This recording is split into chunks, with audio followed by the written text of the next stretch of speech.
moldy friends from beneath the bread. It's Toadette again, here to host once more. This is episode 134 of the Lost Levels podcast, and today's topic is one that's been long overdue in my opinion. It's Fire Emblem! Specifically, Fire Emblem Awakening. Fire Emblem is an RPG series that revolves around units that serve a lord, and you are their noble tactician bestowed with the responsibility to plan their army's tactics in battle or have them suffer a bloody fate and fall in battle. Awakening is the series' 13th game. That's right, 13. Like, most people didn't hear about Fire Emblem until this game came out, and this is their 13th game. Anyways, Awakening was released in 2012 in Japan and 2013 in all other areas. Awakening stars the humble Lord Crom of Elise, who stumbles upon a tactician generically known as the Avatar, or Robin. You might have heard about his/her inclusion in Super Smash Bros. But yeah, she's from that game.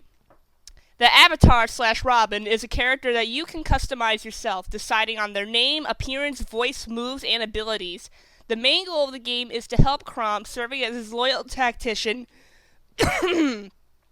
and guiding his army to fight against the tyrannical forces of Plegia, Valm, and the evil Grimleal. Joining me today, we have Super Zambazy. Hello. Soul. Hi. And taking a back seat today, Staryu and Dark Boo. Yes. Hey, yes. Play Queen. They're not going to be talking much today, but you'll see why they're here in a little while. I'll wait at a point in the podcast or something. Pardon the cough. I was eating tortilla chips before, and I think one got caught in my lungs. Oh, yes, and pardon if I feel I sound like gloomy or sniff a lot. It's because I'm a little bit sick. I almost died from inhaling bacon yesterday. What? Did you say I bacon? was eating this pasta with bacon bits in it, and I breathed, and one of them went down my throat, and I was like, That's totally hot.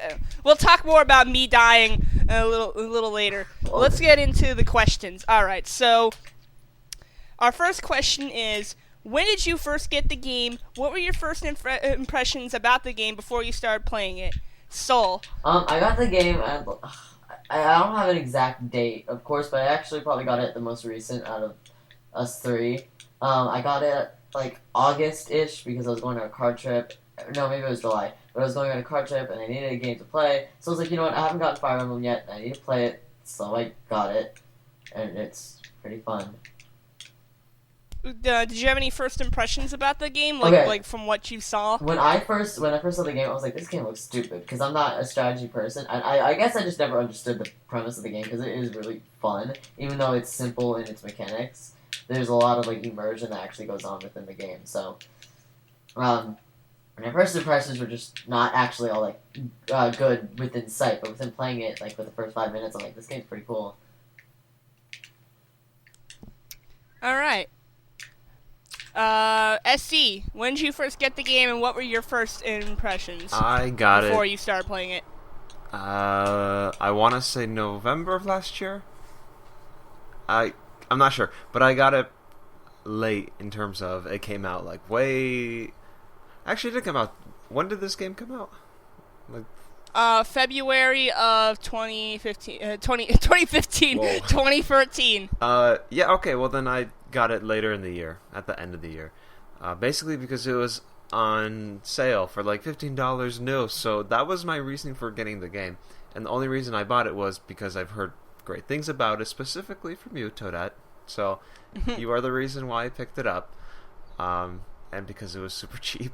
Because I didn't really have an interest. It was just kind of like, oh, I've never really dived into that genre. I've never really played one of those games, and I just don't have any pool to do so. Until it was super cheap, then I did have a pool. Well, gotta love cheap games. Yeah. First impressions, it was very new, and it was surprisingly very beautiful. Just the look of it, I really, really like the look. And that as well, yep. Yeah, I don't know. Just I had very good impressions going in. It only got better from when I started, basically. All right. I actually got the game on its release date, so that was like I think it was like February like 13th. Hold on a second. I want to check this. I definitely remember it was February of 2013. February 4th, 2013. Okay, so yeah, on the 4th, I got the game on its release date, because I had become friends with some people, through Facebook who were, like, really hyping up the game, and, like, I only really knew about Fire Emblem from what I known from Smash Brothers, so I just knew about, like, Marth and Ike and Roy. I didn't know too much about the series, but, like, all my friends were, like, posting pictures of the game and leaks from it, and I was watching, like, the Nintendo Directs that were explaining, like, the basic premise of the game, and there were, like, commercials on there, and Nintendo did a really great job advertising this game, because I've never heard of Fire Emblem until I started playing Smash Brothers. And Smash Bros. Was kind of the reason it started getting popular in the West, wasn't it? Like, because of, like, Roy and Melee? I wouldn't necessarily say it got popular, but at least people, like, knew about the series. It got people's attention. Yes. Like, they didn't... It was mostly, like, a well-known, like, series in Japan. It's kind of like the opposite with Punch-Out. Like, I was actually reading stuff that, like, a lot of Japanese people were like, who the hell is Little Mac?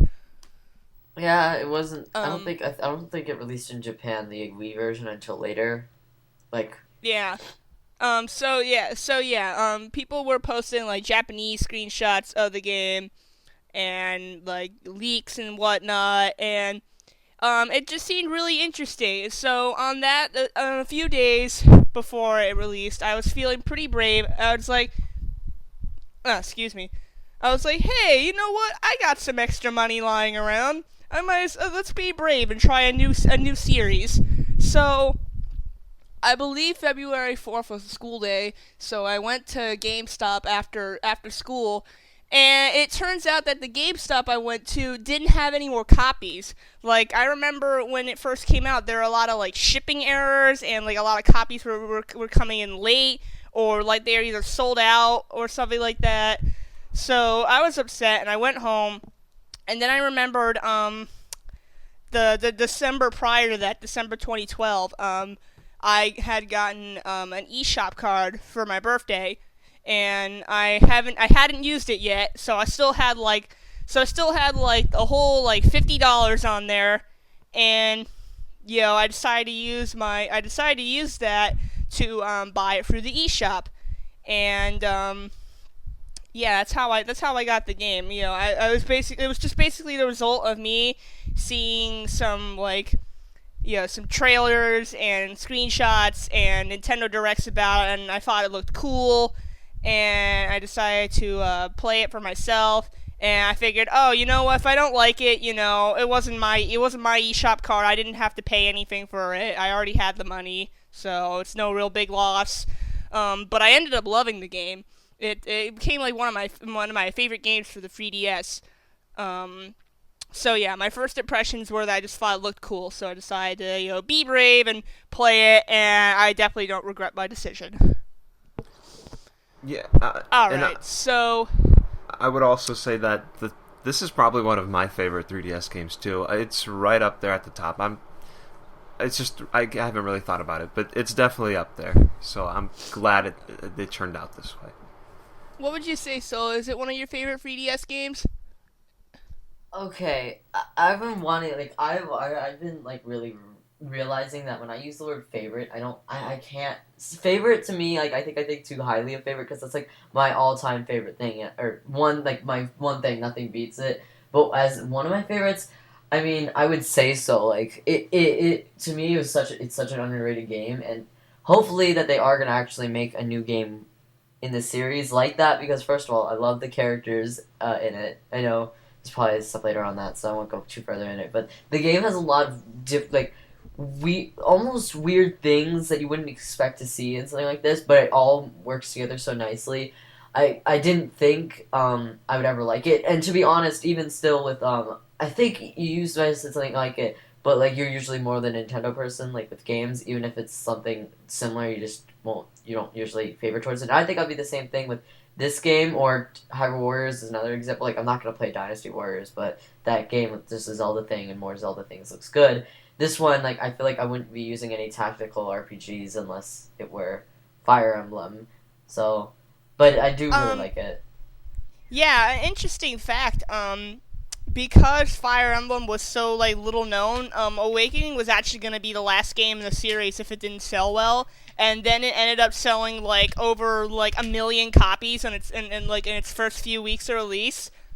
So which that's what I was thinking of. I was like, so I hope that means they're making a new game, because I do know I remember hearing about that on a podcast, like an old podcast at the time. So I was very confused, like, is this gonna actually, like, is this the last game? Because this doesn't necessarily mean there's not gonna be another game in the series. Or, I mean, there is gonna be another game in the series, but, I mean, I highly doubt that it will be the last game. There's probably gonna be some new game at some point. Maybe on the Wii U, since, I mean, it's the Wii U. Well, Shin Megami Tensei X Fire Emblem. I think that's going...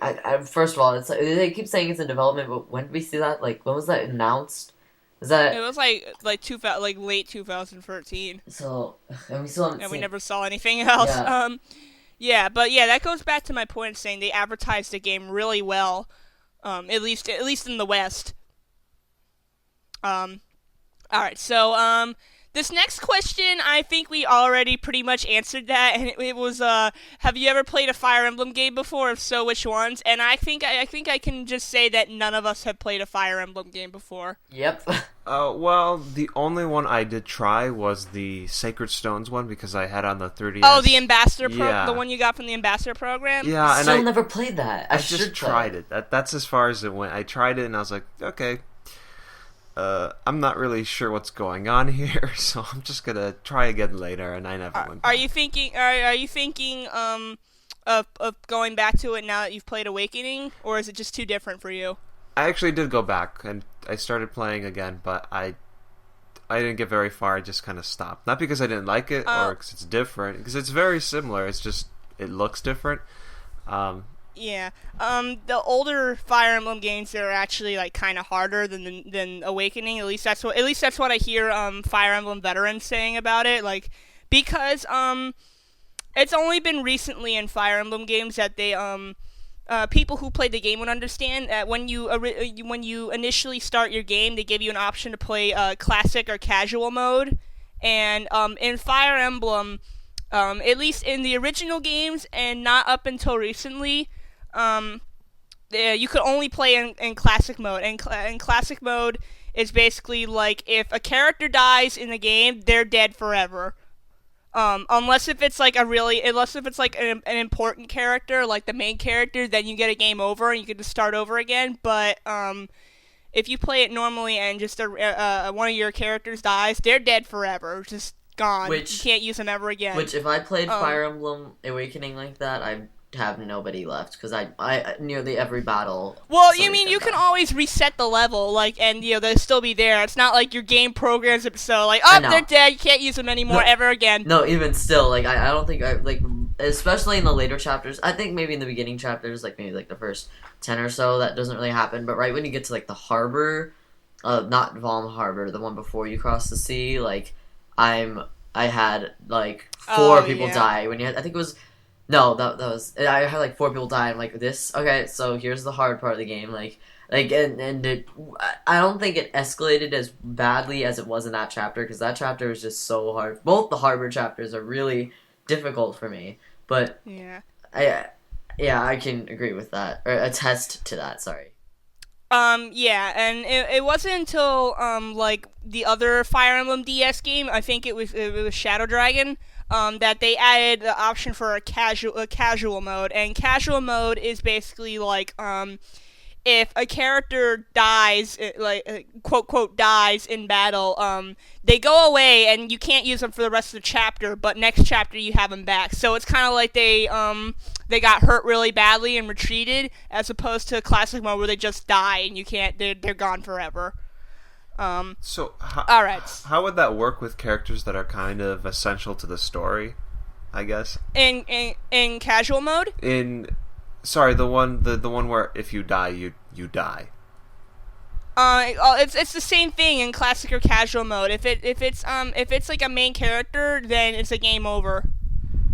If it's in Awakening, I think if it's someone like Frederick or Lissa who appear later, it's the same thing where it's the same thing as casual mode, where it acts like they got wounded badly and they retreat from battle, except you can't use them ever again. So they're not like dead, but they're just like too weak to go on any farther, so you can't use them in battle again. Okay, that makes sense.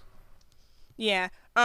Speaking of classic and casual mode, the next question is, was it easy to get into the game? That is, were you quick to learn the mechanics and rules of the game? And did you choose classic or casual mode, and what difficulty? Saul. Wait, I'm sorry. Could you say that again? I was a little confused. Was it easy to get in the game? That is, did you understand like the rule? Were you like confused when you started playing it, or did like the tutorials help you? And did you choose classic or casual mode, and what difficulty? Oh yeah, I was just a bit confused with the beginning part. The tutorial, getting into the game wasn't that hard. I mean, they do like really walk you into it, and they even like within the first 2 chapters you even understand like, hey, this is how characters come into battle. It's not like they usually come in, or most of them come in through a battle. Like the first 2 characters you get outside of the beginning roster are 2 characters that literally don't have much story relevance, but they introduce both new mechanics and stuff like that. So I didn't think it was actually very hard to get into it. It's very simple in its premise, but it's very deep in like its details, if that makes sense. For like, okay, so I don't remember what difficulty. I probably used normal difficulty because I think that's the easiest, just normal. I think I used normal difficulty. Yeah, there are 4 difficulties, I believe. There's normal, which is the same as easy mode, and then hard, then lunatic, and then lunatic plus, which you only get if you beat the game in lunatic mode. I'm nervous. I'm never gonna try that. Yeah, lunatic plus is basically where like enemies constantly get moves like Vantage plus and Luna plus. That means like they activate those abilities all the time. Why would anybody want to play that? For a challenge. Can you actually like succeed in that though? Like I could never even. There are people who have beaten Lunatic Plus in classic mode. Ew. I played It just casual. takes a shitload of resetting. And obviously, I played casual. Like, there's no doubt in my mind that I could never even play classic mode. Alright, SC. I'm a little more open to playing. I keep getting these confused. Or classic, just not when I'm the first time I'm playing the game. So I definitely picked casual. So yeah. Okay, what was the question? What am I being asked? Was it easy to get into the game? What difficulty and what mode did you choose? Okay, easy to get into the game. It was easy to get into the game, and I think the game presents everything pretty, just I guess user-friendly. It eases you in, but it still took me a little bit to kind of get the gist of everything, to just try to kind of understand how everything works and operates and what you have to do. But yeah, I think it was easy to get in the game. So if you've never played one before, this is definitely a good start, for sure. Difficulty, I'm guessing normal, probably. I mean, what options did you have in the beginning? Normal, hard, and lunatic. Yeah, normal, definitely, since it was the first time. And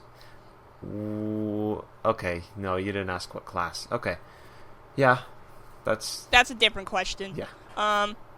In fact, that's the next question, but let me answer for myself.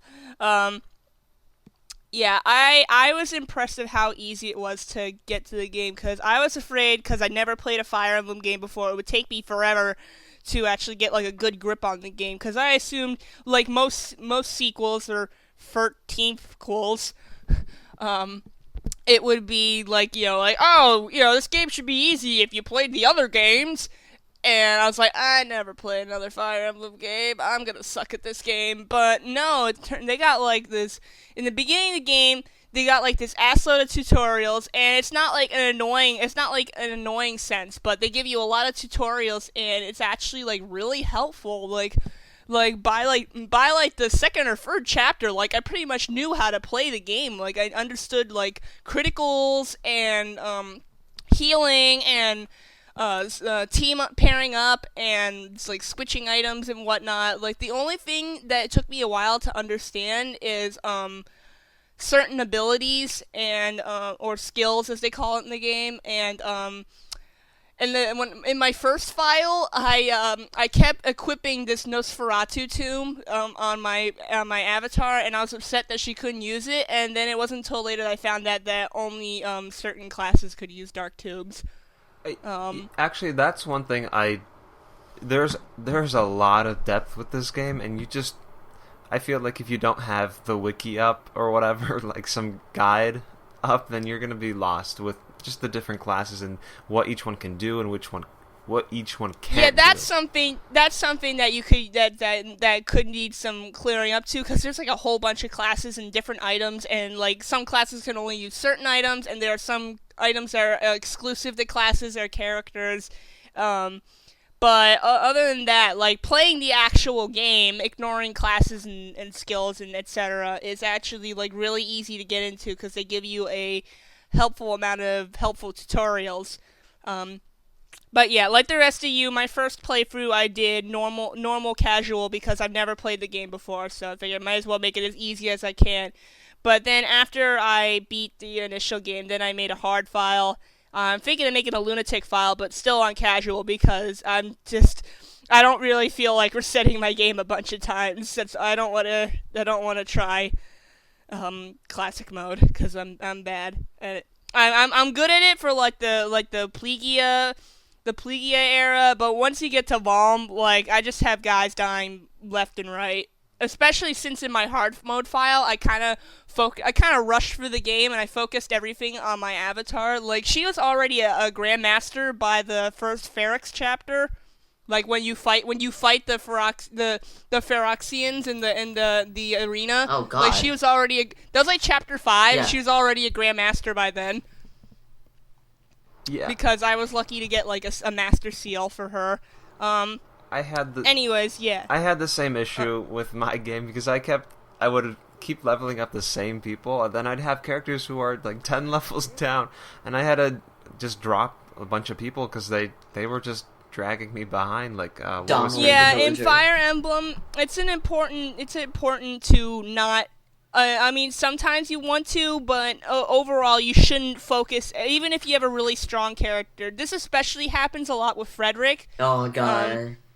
If you have a really strong guy, don't use them for everything. You want to give a chance for your weaker guys, because if you just leave everything to the strong guys, then your weak guys will always stay weak, and they never... It's not like Pokemon where you can give them, a thing to share experience. No, if you keep letting the strong guys do, they're going to hog all the experience. And if they die, then you're screwed. So. Yeah, especially if you're playing on classic mode, because then you just lost your best guy. Yeah. Alright, so next question is we're gonna get to like simple favorite, least favorite questions now. This next one is favorite/least favorite character and favorite/least favorite class. Soul. Alright, so favorite/least favorite character. Alright, so my favorite character, I have two, and like I always stick by them because it's okay to have more than one. My two favorites are Olivia and Stahl, and I don't know why I love Stahl. I just think Stahl was like a really just interesting. He's quirky and funny. He's not. I think there was a really good description. It was just like he's quirky in the sense that he doesn't have as many like weird like specialties. Like everyone has this weird like thing. Like Crom is the leader, and then Lissa's the little sister, and all that stuff. So yeah, I agree with that. Yeah, that's my phone. You know what? Let's just let it play. Let's just let it ring. All right, who is it? Okay, So my other, I don't care. Anyway, so my other favorite character is Olivia, because I love Olivia, just because she was a really cute character. And by the way, Olivia is also my favorite character in mechanics, because I didn't know what a dancer did and forever, like for like 6 different like chapters, and I realized like, what is this dance anyway? So I decided to risk it. And I'm like, wait, dance the dance of life. Then I realized I was like, this is exactly what I wanted. It's a character that leaves you another turn. It gives you another turn for the character. So. Obviously, she was really hard to get a relationship between Stahl and Olivia. They got married, so I was very happy with that. And then my least favorite character is Rickon because he annoys me. I just don't. I think Rickon was kind of a character too, like to be annoying, but I didn't like him in that sense anyway. So he's kind of stupid. And favorite and least favorite classes. I think my least favorite class is the Archer because Archer classes are not easy to use. For me, because almost both archers that you can get, and I only have one of them, but both the standard archers you can get are really difficult to use, and I don't like using Virion, so that's probably why. And I don't have necessarily a favorite class in general, but I like a lot of the horse classes, like the Cavalier or the Great Knight or the Troubadour, I think it's pronounced. It's French. Troubadour. Yeah, I like using them because they have a lot of good range of moving, and a lot of the times they're really powerful. Like Frederick, as we mentioned before, is a great knight, which is a hard class to get. And once you get a well, yeah. Also, another reason why Frederick is so strong is because he's already promoted. Yeah. Great knight in Fire Emblem. There are two categories. Well, 3 actually. There are 3 categories of classes. The first one is basic classes, so those are just like, standard classes, and then the next one is promoted classes, which are basically going back to Pokemon again. Think of them as like the evolution of the previous class, and some classes can branch out into other classes. Like they have 2 options to promote into. And the third category is kind of like special classes, and those are usually like classes that are like limited to only like 1 or 2 characters, and usually they can't promote. Like I think the only special class that can promote is at least into another special class is the tactician, which turns into Grandmaster. Yep. Yeah, and the other ones, they either promote into a different class or they don't promote into anything at all. It's already like Lodestar, Conqueror, Manakete, those are, and Tagwell, those are all like just single standard classes that are exclusive to a handful of characters. Yeah. So SE or Soul, if you still have something to say. I was just gonna say that's all I had to say. SE. One of the strongest things about this game is that each character is so unique and special that each one has like really awesome personalities, and I find it very troubling to try and find someone I don't like. And it's not like, oh, I think they're all okay, but there are a lot of characters I like. That's very rare that you like almost all the characters. But okay, I'll start with class. I always usually default to some kind of swordsman, and I know there are so many different classes. I'm just gonna group them to like sword and dark magic. And I just remembered. Lord is another special class that can promote in the Great Lord. Can I get an explanation on what that is? What does that make you? Lord, that's like Crom's. That's like Crom's class. Wait, isn't Lucina one too? Or is she something different? Oh yeah. Spoilers if you haven't played Fire Emblem. If you follow Smash Brothers, you know who Lucina. Yeah, is. Lucina. Lords are basically every Fire Emblem pretty much has a lord, and the lord is basically just like the main character person or important character. It's basically just like a royalty class, and there are like different kinds of lords. Most of the time they just have swords, but in like previous games they had like knight lords on like horses, and like lance lords and axe lords, Same. magic lords. But most of the time there's swords. There's sword guys. But there's strong swords. There's strong sword guys. And yeah. special abilities. All right, continue, SC. Yeah, so my top 2 classes are Sword Master and Sorcerer, and that's mainly because they're tied to Long Q, right? Long Ku. He's originally a Myrmidian, right? Myrmidon. That's the weirdest. It's the weirdest class to use because it's almost like a stealth. I don't know what to say. He's really powerful but really frail, I guess, and I like using him. Myrmidons are what you would call a glass cannon. Yeah. Meaning they hit really hard, but they also die very hard. Yeah, he's very harder. He's very hard to level up, especially since I have to get all these characters married. Because you have to get more characters, you need to get them married. Which I'm not gonna spoil that, but just get these characters married. So if you want more characters. Yeah, so Long Ku, that's like my top guy. Specifically earlier on, because I can't remember what he had, but he would always have a killing edge. Killing edge, yes. Yep. it's an item with a high critical hit ratio, so oftentimes Long Ku will hit people with like a lot of extra damage. And I think he had some. I'm forgetting all the names, but the little badges that you get that like affect your character. I don't even remember what those are called. I tried to ignore those because I didn't really. The seals? No. He's talking about the skills. Yeah, just like the additional. Like you could have like 5 for each character. Oh yeah, those skills. Okay, yeah, the skills. Yeah, I guess I don't know if everyone had the same ones, but he had some really good skills as well, so that added on. And then Tharja. Hey. Okay, I said it right. It's just super powerful. Really powerful. I can't stand her class. Well, right now I have her as a sorcerer. I don't remember what she was originally. Dark mage. The same thing Henry is, a dark mage. And they get to use... they usually use dark magic, like Nosferatu. So yeah, they can use any kind of magic, but them and Aversa, because she has a special ability called Shadow Gift, only they can use dark magic tombs. Yes. Them tomes. Oh, also the child of Aversa.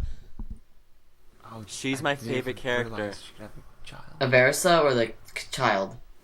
The Aversa. Aversa. Oh. When I get the game, I'm gonna marry her. She's mine.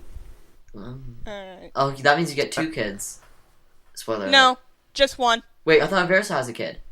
No. Oh. What I meant by Aversa's kid is Morgan. Oh.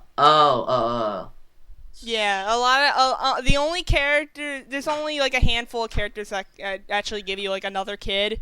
They can get married and have kids. So, you know, you can literally like plan out who to marry who, and then like their kids get like special characteristics based on their parents. They'll get like the other parent's hair color. In the case of Morgan, he or she will develop. Morgan is the only one who has a fluctuating gender. The gender it depends on if you're playing as a boy avatar or a girl avatar. The Morgan will always be the opposite gender to your character. It's basically the same gender as your spouse, and he or she will also have your spouse's hair and be in the spouse's base class. Except if you marry Crom. Except if you marry, I can't remember who it was, but I think if you marry Crom or Walhart, I think one more, Morgan will always be the other parent's class, because only Crom and Walhart can be, Crom, Walhart, and Lucina. If you marry any of them, then Morgan will just be a tactician, because those classes are exclusive to them. I've been confused on how you would marry Kron, because doesn't he get married to Sumia in like the first 8 chapters? Crom auto marries the female character, except Lissa, obviously, and Cordelia. Crom auto marries the female character he has the closest bond with by the end of like chapter 9. I thought it was just I thought it was only it had to be Sumia. No, he has like 5 different wife options. Oh he my can marry. God. He can marry Sumia, Maribel, Sully, you if you're playing as a female avatar, and there's one more. Olivia. Oh yes, Olivia. Yeah, I didn't know Olivia's the hardest one to get though because like you literally get her the chapter where Crom gets married, so you have to basically cock block Crom the entire time, so he only becomes friends with Olivia. I think Sumia is the best bit though, because I really like them together. But yeah. SC, did you share your least favorite class? Actually, I had one in mind. I can't remember what. Oh yeah, I know which one I don't like. I don't like any kind of Pegasus Knight or anything that has to do with flying, because I know they have very good mobility, but they die in one Can't stand that arrow and wind weakness. Yeah, it sucks so bad. They just die off. They're always the first ones to die if I throw them in. And I got to the point where it always depends on the chapter for me. Yeah. Yeah, that too. That's a really real reason I hate the chapter where you get Cordelia, because it's a chapter where you first see bow guys. Yeah. And it's well, this is helpful. Or I think her name's Cynthia. The chapter you get Cynthia in is full of arrow guys. Oh yeah. Who is Cynthia? So Cynthia is the second child of Sumia's kid. Oh, Sumia's kid. Oh, okay. Cynthia will always be Sumia's kid, no matter who she marries. So I just found out this Crom thing, so I addressed it. I almost addressed Cynthia as Lucina's sister, which she is in my case. She can be Lucina's sister, but she can also be Morgan's sister. Or a lot of characters' sisters. I think that's just Morgan or Lucina, because yeah, only Crom and the male avatar are the only male characters that have a child. No matter who they marry, all the other male bachelors, their child will be whoever they marry. Speaking of the children, you mentioned that the hair color is dependent on the spouse. Is it always dependent on the spouse, or is it only for certain characters? It's always dependent on the spouse unless they're Lucina, because Lucina's hair is always blue, but the other children's hair will always be the spouse's. So it's say if Sumia marries Crom, then Cynthia will have blue hair, and if Sumia marries Frederick, then Cynthia will have brown hair. Sweet. Oh, that means I don't remember his name, but the child of Olivia is gonna have brown hair, and I don't like his pink hair. Inigo? Inigo, yes. Yeah. I actually made Olivia marry Frederick in my my hard file. Brown hair Inigo looks nice. Also, speaking of it, there was this one child who I don't like either. He's the child of Cerchi, whatever. Jerome? He ticks me off. I don't like using him. I don't like playing as him. Emo Batman? Yeah, he's weird. I think he's like a war monk. You can or at least level him up to a war monk. And war monks, despite actually being a pretty good class, he just ticks me off. I don't like using him. Yeah, he's one of those, I'm dark and edgy. And apparently, but nobody likes him for it, so I'm fine with that. I actually have a few more things I wanted to bring up, 3 more things. Number 1, Ew. I never knew if Libra was a guy or a girl. I kept going back and forth. Yeah, well, it's a guy that's now. A joke. Oh wait, that's the joke. Yeah, that's the joke of Libra. But Libra's a dude. I didn't pick it up that it was a joke. I was just confused the entire time. I think Crom makes the joke. He accidentally calls Libra a girl, and actually a lot of characters accidentally call. Libra and Virian support have Virian falling in love with him because he keeps thinking he's a beautiful woman. Which he even has a girl. I'm actually not sure if it's a girl voicing him, but he has a. It is a girl voicing him. He has a lady voice, so. Mm-hmm. His actual voice actor is a woman.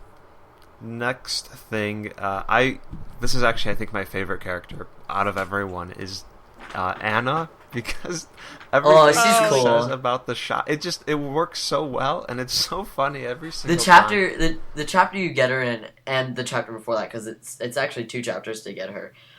She just makes fun of everything, and I love it. She's a weird. I'm character. really upset you can't marry her with Gaius, because I feel like they would make the perfect couple. Oh, I forgot. Oh, I got Gaius to marry Pan. Is that the guy that loves candy? Yeah, I love him. He's the thief who loves candy. I feel like him and Anna would have been the perfect couple. Yeah, well, Just like I married her for thieves myself, together. So. But you married her? Yep. Oh. All right. Okay, so now it's my turn. Ale. Finally. Yeah. I think it's pretty easy to tell, even from past podcasts, that my favorite character is Walhart. That's a because shocker. He is supremely awesome and very powerful. He's actually a good character. If you actually you can recruit him later. He starts off as like an opponent, but then you can recruit him later. And if you actually play with him, he's really strong. In fact, I think ignoring children, because children always get bonus stats because they combine both the parent stats. Walhart has the highest attack and strength and defense stats in the game. Jeez. If you class Walhart to a general, and you give him the limit breaks skill, his defense can reach 63 or something like that. It's just first of all, stats are not my thing. There's Smash Brothers has these weird stat increasing items, and Pokemon has stats. I don't really care for the stats things. I just care more about the parents who did it. I was I had this whole plan. I haven't played the Fire Emblem game forever because I think I was about to finish the Valm chapter. It's chapter 20. And I didn't start it, but I wanted to get most of the children, and with that you have to get a lot of people married, and that can take a while depending on I'm trying to get Lissa and Rickon married, and Lissa doesn't have any levels. If you play on normal mode, then it doesn't really matter. But I've heard people say if you're playing on Lunatic or Lunatic Plus, you kind of have to marry for stats, because if anyone isn't cut up enough, they're going to die. Yeah. Anyways, yeah, my least favorite character, I'd probably either have to say, either Farja or Severa, because Farja's creepy as hell, and Severa's just a bitch. Who's Severa?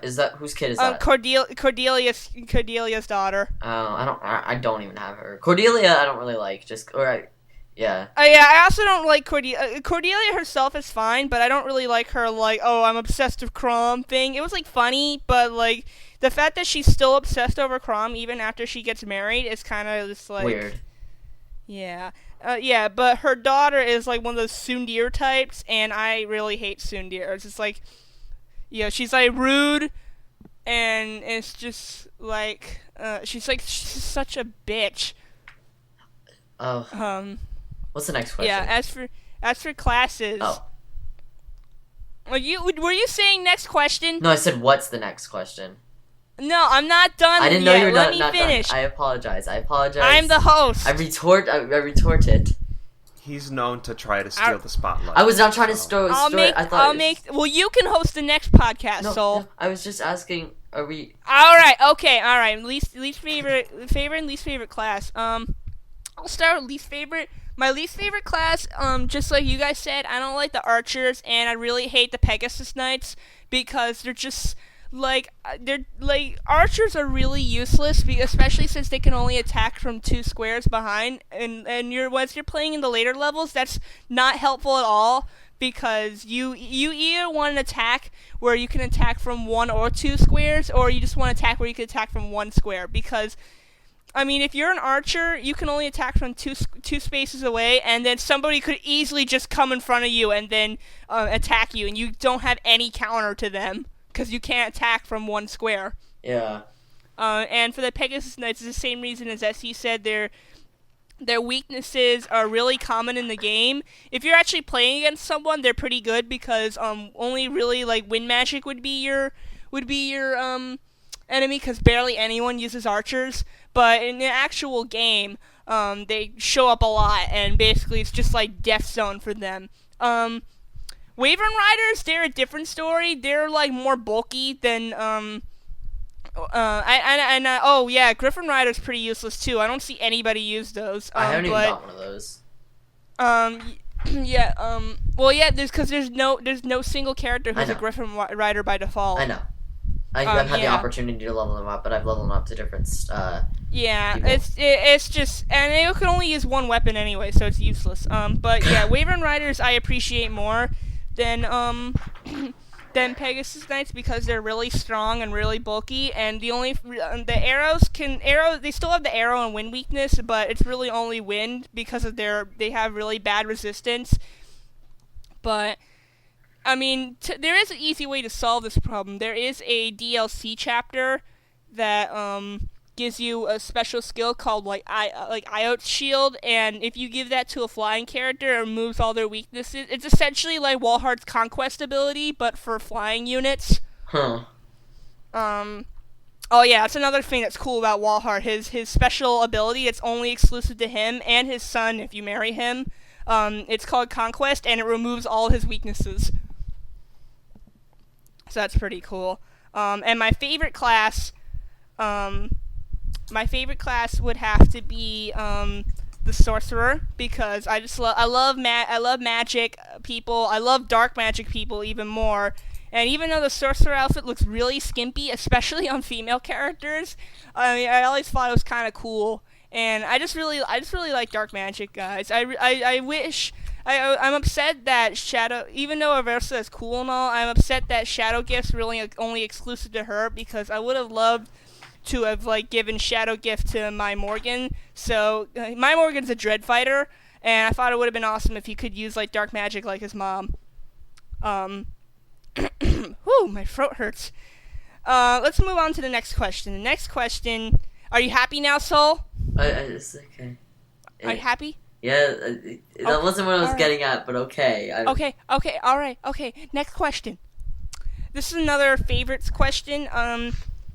This is a little more, probably should be a little shorter, but, favorite / least favorite chapter with paralogs, for the kids and spot pass characters, and, DLC chapters included.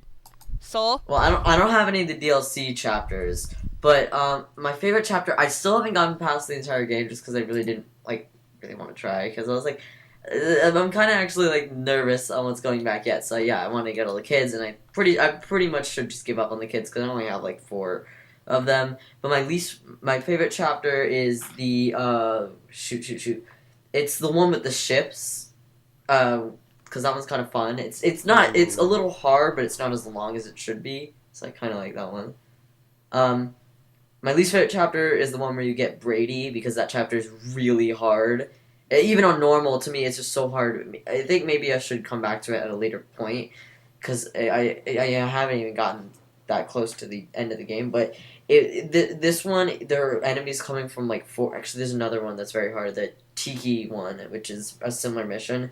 And oh yeah, I remember when I did the Tiki mission. I pretty much just barricaded everyone around her. Yeah, that's what you pretty much have to do. It's just there's no point in trying to go after people. There's also another chapter that's kind of like that. One of the spot pass chapters, where you get Priam. It's basically you against 50 guys. Oh my gosh, one and person? They're all hard. They're all hard. They're all hard guys. Ah. Oh, and even better, the one of the DLC chapters is called Apotheosis, and it's basically you're fighting 5 waves of extremely hard lunatic plus level characters, and they stay the same every difficulty. Even if you're playing on easy mode, they still have lunatic plus stats, and you fight 5 waves of him. 5 waves of them, and then you fight a final boss, which is an Anna with 99 HP and 99 strength. Is there actually any story to it? Cause wow. It's the story is that Crom and his crew get warped into this battle. Basically, it's this battle arena where they have to fight. They have to fight or die. Oh God. Each DLC chapter has it's not part of the main story at all, except for the future past DLC chapters. But most of them are just little side stories that have their own little stories to them. Hmm. Do you have a least favorite chapter? Yeah, the one with Brady or Tiki, because they both work very similar and they're both pretty annoying to complete. Okay, SC, favorite and least favorite chapter, paralogs and DLC included? Well, DLC I didn't really get into, but favorite chapter, I want to say the final one, just because of the way it's set up, which was so awesome. But it was pretty quick. It was over pretty quick. I mean, if you've got the characters. I have a video. I have a video on my YouTube channel where I killed Grima in one turn with Walhart. Yeah, I mean, I don't want to say it was disappointing that it was so easy, but it was definitely not as big of a challenge as it was set up to be. But just the way they... And normally I would say this is so cheesy. I don't care. But the way they have every single character show up and cheer you on. Okay, spoilers by the way, for the entire game. But is this the last chapter? Yep. No, don't. No. Close your tiny ears. Message me on Skype when you're finished. I really don't want to hear the last chapter stuff. I'm trying not to spoil it. Well, I mean, I won't spoil anything. It's just good. They do some really cool stuff with the characters. That it's not big, but it's just very, I guess, personal. Maybe. Well, there's one.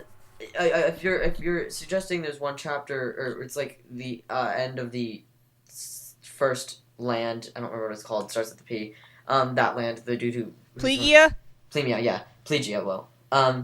There's a whole bunch of characters, without you, I would still be a dancer, like I said, as a caravan dancer or something like that. If you're talking about something like that, that's not much of spoilers, because I expected them to do it again. I don't know if they say that, but sure. Okay. And then another really good chapter is 10, I think it is. Again, spoilers. The one after a very important character dies, and the battle that's after that is just the music that plays. Oh, when you fight Gangrel? Yeah, and it's raining, and I think it's just... Oh, no, that's not the one where you fight Gangrel. The raining one, that's when you fight Mustafa. I don't even know who that is anymore. He was the berserker guy in the rain level. Oh, and then he's he was oh, kill me if you must. My leader is corrupted, and the death of your blank spoiler was not in vain. Yeah. I just think they really. And then the music in that level. Yeah, it was just really and I didn't.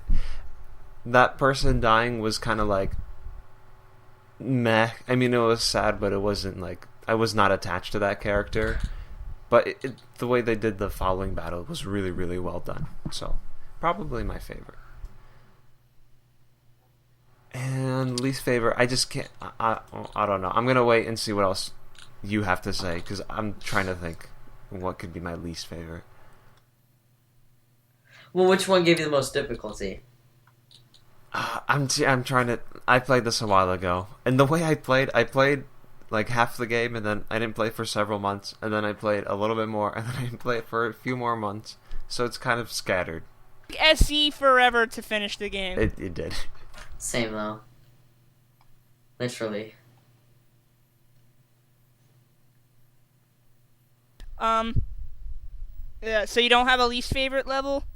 I'm gonna wait and see what you say. Maybe I'll agree with you, because I can't think of anything right now. Alright, so for me, my favorite level, yeah, I like the rain level, I like the battle with Gangrel, I like all, the big boss levels, so, versus Gangrel, versus Walhart, versus Grima, all those big boss levels, because they are really set up, and, you get so full of, power, it's yeah, we're gonna kick your ass! Especially the final chapter. Well, okay then. And I also like a versus level because it's pretty difficult because it's basically a level where you're fighting clones of your own army, and basically they have the same weapons, same abilities, same everything. You're literally fighting yourself. So that's actually a good level for you to take your weak under-leveled guys to, because then you'll just be fighting more weak under-leveled guys. But yeah, if you have really strong guys, you're screwed, because you're fighting your own really strong guys. I I like and I dislike Apotheosis because it's like hard, but it's like it's like the fun, challenging kind of hard. I've only ever beat it once, and that was on the normal route mode. So I didn't fight like the 99 HP Anna. That's just like But crazy. I think my least favorite chapter is probably it's probably the one paralogue where you had to protect those running villagers. Oh, I hate Donald's level too. His Donald's level a waste. Donald, if you actually get him, he's a really powerful, awesome character, but his chapter is so it's so much BS. And it's like it took me forever to finish it, even on easy mode, and because you have to there's two objectives to the mission if you want to recruit Donald. Like, one, you have to keep him alive, and two, you have to level him up at least once. So you have to bring this weak ass guy into battle and not get him killed, and it's still like a pretty early on part of the game, so you don't have your super duper strong guys yet. But when you do actually get Donald and you actually start promoting him to to higher classes and whatnot, aside from villager, he gets really, really strong because he has a unique ability that lets his hit doubles the chance for his stats to raise. So he gets two or three strength points in one level up as opposed to one. So he gets really powerful, but yeah. Those are my answers. The next question is opinions on DLC, and basically Fire Emblem Awakening offers two kinds of DLC.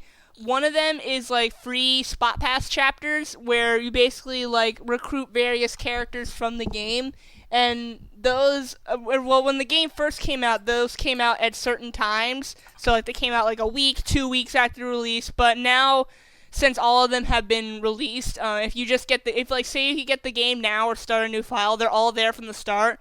But you can't access them until you beat the game. So that's when you defeat Grima and everything. Yeah.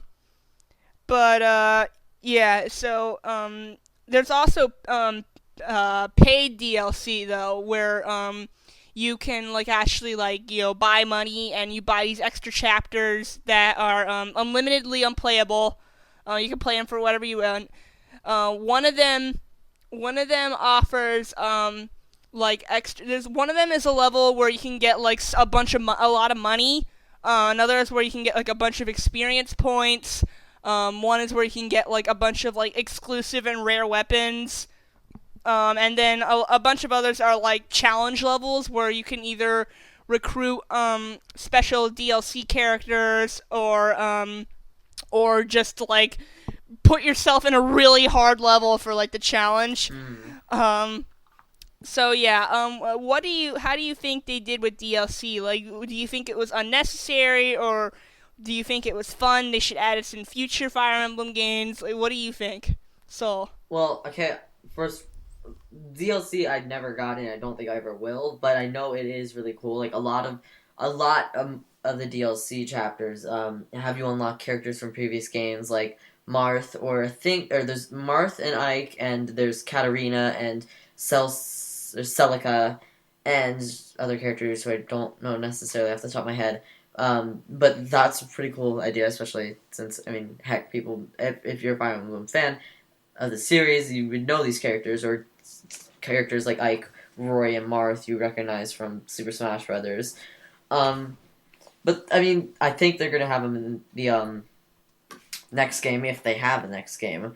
But there's always a lot of the DLC is really interesting from what I've seen. Like Toadette mentioned before, there's DLCs or DLC chapters that have you that allow for extra money surplus or extra experience surplus. And then there's some weird chapters like a fan service chapter, whether it be a callback to an older game, or there's that weird summer chapter where it shows that's well known among fans because there's that one thing where Tharja got censored, because of her swimsuit, so she got slightly censored. Or there's Crom and I think Gaius in swimsuits as well. And then there's like that. Apparently, fans recognize that chapter very well, or something. Because they appear up in swimsuits. SC, what do you think? I actually don't really like how they did the DLC, specifically for people like me who were a little late to the game. Basically, you show up and there's 11 pages of DLC, and that's very, I don't know if intimidating is the right word, but when I see that, I'm like, oh, I'm not spending like $50+ on all this DLC. Obviously, you can buy them individually for I think like $3, $2, $5, or whatever. But it's just very, like, I don't know which one's the best. I don't know where to start, and I just say, okay, I don't need to worry about it. I know for people who are really, really into the game, they'll definitely go and try picking some up. But I mean, I still have some paralogs to do. There's a lot of stuff to do in this game, so I guess for DLC, I don't know where to begin, and it's just pricey, I guess. I think the DLC was a good idea because it's more levels, and they aren't that expensive. They're only about like maybe $1. The most expensive one I think is like $5, but that's like those are like the really action packed ones. So I feel like they're worth the amount. They're not like unreasonably priced. And a good thing is if you get like if you start another file, you don't have to pay for them again. You can just re-download them. Well, not re-download them because they're already downloaded to your game. But like you can replay them without having to buy them again if you start another file. So yeah, I think it's a good idea, and they should add it to more Fire Emblem games. It's pretty cool too how they added like a throwback to like old Fire Emblem games by having like characters who were in previous ones. But yeah, I think it's a good idea. I think they execute it well and it should be added into more games. All right. We're going to take a break for a few seconds because I really have to use the bathroom. All right. Now we're going to move on to the next question. I believe this is the second to last, so we're almost done. Hooray. Woo-hoo. All right. So this is just, I couldn't really like split this, and I didn't really feel like splitting this to a bunch of questions because like we could talk forever about it. But this is just like a basic question, like pairings. Like, who did you marry? Who did you get together? Do you have any favorite items or weapons? Just general, like, more stuff you like. Like, what couples do you like? And, items and stuff that you like. So for characters, I mentioned a couple of them. I had Pan and Gaius. I think they are. No, yes, they're married. And then I have Maribel and Frederick, and no, I'm not sure. Maybe it's just the dialogue they use, but they did actually a really good job at like making dialogue because they're barracks, and each time you like view their their conversation, they have like special conversations throughout their relationship. The relationship increases until they get to S rank, which is when they're married, and they actually have some really cool conversations, and all of them fit very well and nice together. So I think that's a really cool thing. Like, you wouldn't expect these characters to work well together until you see their conversations. And so I have Gaius and Pan, and Frederick and Maribel. I have Robin and Naui, but they're not married yet, but they're going to get married. I think they're an A, or Robin in my case, mine. But I think I just named him Robin. Who else did I have? I have, of course, Stahl and Olivia. Tharja and I think I want to get Tharja and Henry married, but they haven't even gotten close. Same thing with Rickon and Lissa because both of them are super underleveled, so it's not all that easy. And I probably have one more, but I don't remember who it was. Oh, Cherchi and no, I want Sully and Virion to get together because I just like the beginning thingy, and I had Cherchi marrying somebody else, but I don't remember who.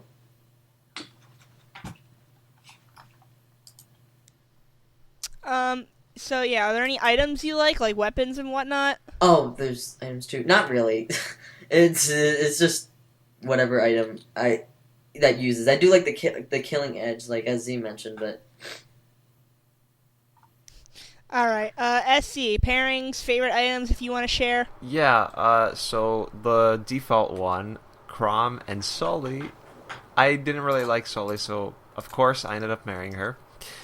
It was just so random because I had no idea that was going to happen. She just pops out of nowhere. I played her maybe twice or used her in 2 battles before that. yeah. And she's just like, "What's up?" And he's like, "Hey, we should get married." And she said, "Okay." And that was it. It was very surprising. Who else did I marry? I married Longku. Oh, maybe that's how you say it. It's just Longku. Longku. I'll just replace it with a K. No pause. It's just like long coup. you're making an effort. I make keep it too pausing. hard. It's just Yeah. It's just long coup. So Longku and some people find this kind of strange, Close and enough. Tharja, but Oh no, they're both like really quiet. yeah, I guess. I don't see them as weird. My reasoning behind that was I wanted a super baby because Oh. they're both amazing, and I thought whatever they produce is going to be some god, basically. Isn't Tharja's kid like really weird? Like she has like a giant bow.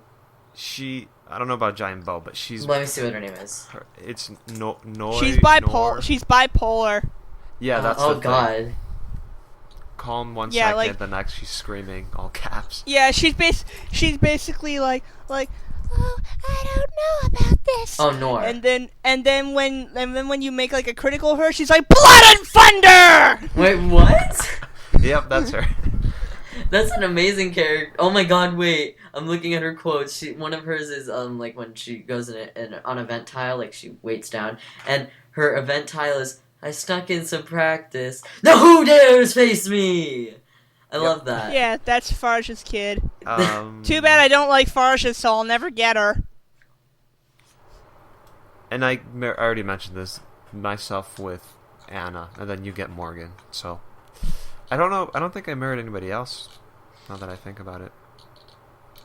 American. Do you have any favorite items?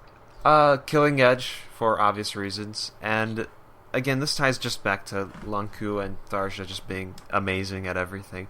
I always have Nosferatu, Mjolnir, I guess.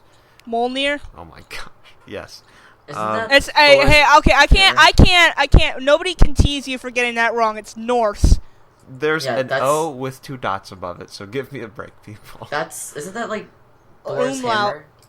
Yeah, that's the name of Thor's hammer. That's why Molnir. the tomb has. That's why it's a lightning tomb, and it has a little hammer mark on it. Oh, Hey, I didn't notice that that. Tomdo. Arcfire, Arcwind, basically the. And you also know Thoron. There's a lot of Norse. There's actually a lot of Norse mythology going around in Fire Emblem, not just in Awakening, but in the series in general. Yeah. Like you know those mysterious card guys, like how you summon the old Fire Emblem characters. It's like cards, and they're called I don't know how to pronounce it. But it's like Einjarhar or something like that. And that's also like from Norse mythology. Like I think they're like ghostly warriors, like the warriors of the dead.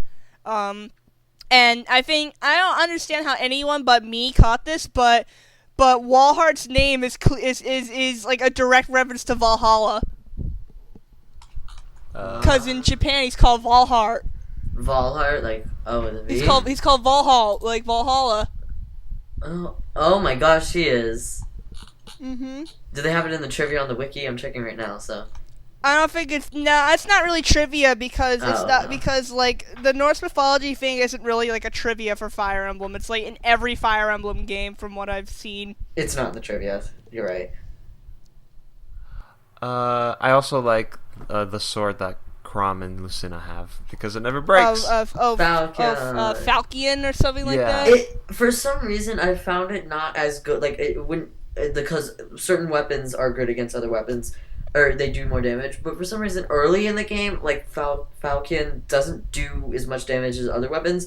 But later on, maybe it's just because as they level up, they get better. But later on, Falcon is just like it's so useful because it never breaks. I think it's the only weapon that does that. It never breaks. It's unlimited uses, and it's there's not a lot of like bad things with it. So it's just really handy. Yeah, and then also Chrom gets the exalted Falcon later in the game, and that's like an even stronger version. Yes. There's also an item called Soul. I usually just throw it out. Oh, isn't that Walhart's item? It's No. You first see it equipped with Walhart, but it's not exclusive to Walhart. But it is generally considered Walhart's weapon. Oops. That's not his. It's not his signature weapon. His signature weapon is the giant axe he carries, Wolfberg. Huh. Soul. I don't understand why you'd throw Soul out. SC. Soul's a great item. It is really I handy was to use. I was joking around because it's called Soul. Oh. So Oh, yeah. you know Soul. what? Soul deserves to be in the trash. You know what? When I first got that item, I was like, oh god, I can't wait till I tell everybody about the item, and I never did, first of all. I never... So, I guess it's coming to nip me in the bud. yeah. Still runny. Yeah, Soul's a great item. For those of you who don't know what it is, it's named after the same It's not named after you. It's named after a skill of the same name. And Soul the skill and Soul the weapon do the same thing. It has like a percentage chance. I think it's based on your skill stat. It's like 50% of your skill stat. And whatever it is, so it's like if you say you have like 40 skill, it's like a 20% chance. If you have like 60 skill, it's like a 30% chance. I think it's either half or full percentage. But whatever, it's something like that. But basically, it gives you a chance to whenever you strike someone with the weapon or when the skill activates, to restore half of your HP, half of the damage that you caused on them. So like you caused 20 damage, you restore 10 HP to yourself. It's a good healing item. Is that it, SC? Yeah, I think so. Oh. Okay, as for me, my first playthrough, I got Chrom to marry Sully. Before then, I also didn't know about the Chrom thing when I first played it. It's mostly because I never used any of the other female characters because I was just they would always die for me. So so I'd never used. I also there's my hatred of Pegasus Knights, so I never used Sumia. Maribel I never really had close to Chrom, so they could never support. I just kind of had her in the back to heal people. Olivia obviously came in the last chapter, so it was too late for her. And I believe my first playthrough I made my character Mary Lonku. So she was already kind of with him. So basically it's like Sully was all Chrom had left. But I actually really like Sully. So I thought it was awesome how like Chrom had like this kick-ass woman as like his wife. And it's basically like, no, Chrom isn't the king, Sully's the king. Yeah. That's what it felt like sometimes. So yeah. Yeah, in my next file, I wanted to make him marry Olivia, but I screwed up, and he married Sumia instead. I'm not too upset about that, though, but it's whatever. I had a lot of weird pairings in my first file. I had like Noe and Libra, and Frederick and Cherche is actually a pretty cute combo. It's like Horse Guy and Dragon Lady. What other weird pairings do I have? I have, Pan and Kellum. Oh god. I have that was, a lot of people saw that one as weird. In my hard mode file, I married Lonku to Sully because they're like my other favorite characters besides Walhart, so I figured, hey, let's marry them together. I'm trying to think of any other weird. Of course, in my second one, I married Walhart because it was really hard for me to do that because the thing about marrying Walhart is that he's a spot pass DLC character, so you can't recruit him normally for the game. You have to wait until the end of the game where those chapters open up. So for like 25 chapters, I had to keep my avatar away from marrying the other men. Like, I almost accidentally married Frederick because I'd always have them team up because he was like a good support for her because he was bulky and she had a lot of power. But they got to like a support. I was like, oh, I should probably make them leave each other alone. And I also had to keep away from Crom so he wouldn't marry me. And it's basically like I pretty much just like kept myself to Olivia the entire rest of the game so no other guys could marry me. And then I had a once I finally got Walhart, I spent like a lot of grinding sessions using reeking boxes to get them together. I found it really hard to get Olivia married to Stall because if you want to use Olivia, she has to be out. And Olivia, the dancer class isn't too good offensively or defensively, so like she almost always got killed. So I hardly got to level her up because of that. So why didn't you just pair her up with Stall so she would? I did. That's what I'm saying. So, but she never really attacked all the time because it wasn't always. Oh, okay, yeah, that makes sense. Well, I mean, the leveling up doesn't actually really matter. They just you don't have to level them up to get them to support each other. They just have to fight next to each other because you notice how after you kill end a turn, you see like the little sparkle and the heart rise between them. Yeah. That's an increase in support points. I know. So just having them together, or even they don't even have to pair up. They just have to be in like the same general area as each other. So like next to each other or with each other. That's how you raise support points. I just wanted her to have a higher level because it was kind of weird. Oh yeah, that makes sense. I can't exactly think of any of my other weird pairings because I can't remember them all. I spent more time marrying. I had like this whole like clique back in my first file. Like I had everybody together and they're all like the same level. They all had like the strong skills. And my hard mode file is basically just Robin and Walhart the game. I didn't use anyone else. After a while, it just became them and their son. That's it. The game and sometimes Crom. The game, the movie, the experience. Is it possible to completely 100% level someone so that all the stats are full completely? Yeah. What level is that? 99. No, the level caps at 20 and 30 for some classes. And what you basically have to, when a stat is full and it can't go any higher, the stat turns green. The number turns green. And characters will just cap at like a certain number. It depends on what their class is and like their internal stats. Like some characters get special bonuses. So like if you compared Muriel to Rickon, and they were both like sages, Muriel would have a higher capped magic than Rickon would because her base magic as a character, no matter what class she's in, is higher than Rickon's base magic. But when you level up a character and they max out at 20, they can't level up any further, and what you'd have to do is you have to take a second seal and reclass them into the same class. Just send them back to level 1. They don't lose any stats at all. Nothing changes about them. They just go back to level 1, and then you keep doing it again until their stats are maxed out. You can also use items such as like occasionally an Anna will like a NPC Anna will sell like stat boosting items, but it's kind of rare.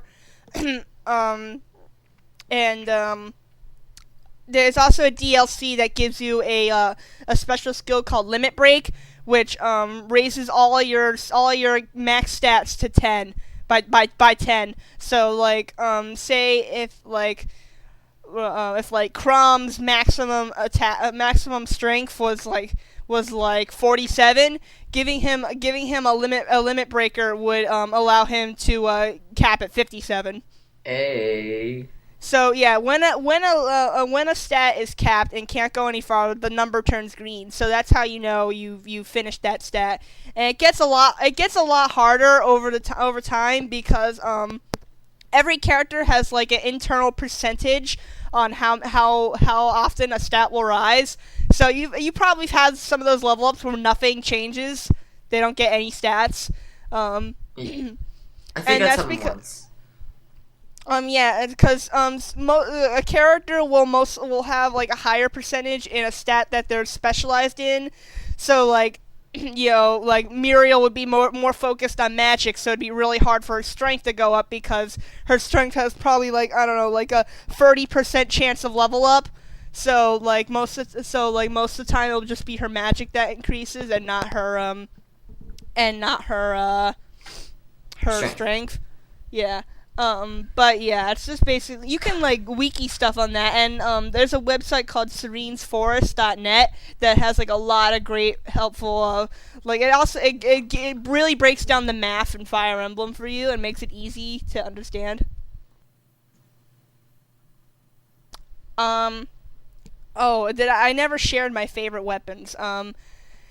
I like Walhart's signature weapon because it's really strong. It's like a strong axe, but it's also a throwing axe. So Walhart could attack from 1 or 2 spaces. And only he can use it, so it's just him. It's his own weapon. Nobody else can use it. I also like any high crit raising things. So that's like the I think it's the Ruin Tomb.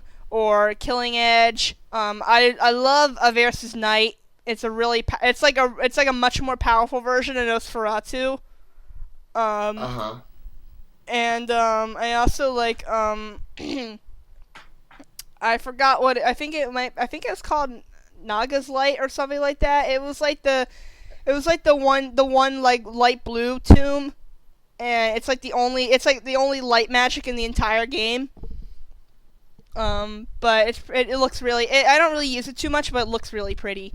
Yeah, that's basically it. Okay, so before my voice goes out, our final question is, what is your rating for this game out of 10? What could have been done? What, if anything, could have been done to make the game better? And how has your opinion about the game changed since you first started playing it, Sol? 9 out of 10. Honestly, things to increase the game isn't much. Maybe to have the battles a little more interesting, but like it's just there's not enough to make it a 10 in my book. It's just really good. It's just not enough.